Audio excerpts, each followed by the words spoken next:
আজ যে শিশুকে আমরা সব দিচ্ছি, কাল সে না শব্দটা সহ্য করতে পারবে তো?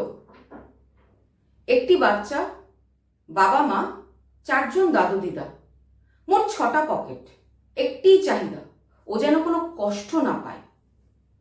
কিন্তু সমস্যা এখানেই, যখন সব চাওয়া সঙ্গে সঙ্গে পূরণ হয়ে যায় তখন অপেক্ষা করাটা আর শেখা হয় না। যখন না শব্দটা শোনা হয় না তখন প্রত্যাখ্যান সহ্য করবার মতো মানসিক শক্তিও তৈরি হয় না।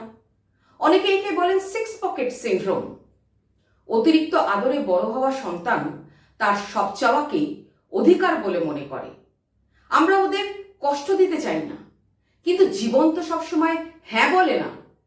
তাই ভালোবাসা দিন, কিন্তু ভালোবাসার সাথে লড়াই করবার সাহসও দিন। কারণ সবচেয়ে বড় উপহার হলো সহনশীলতা, দায়িত্ববোধ আর দৃঢ় মানসিকতা।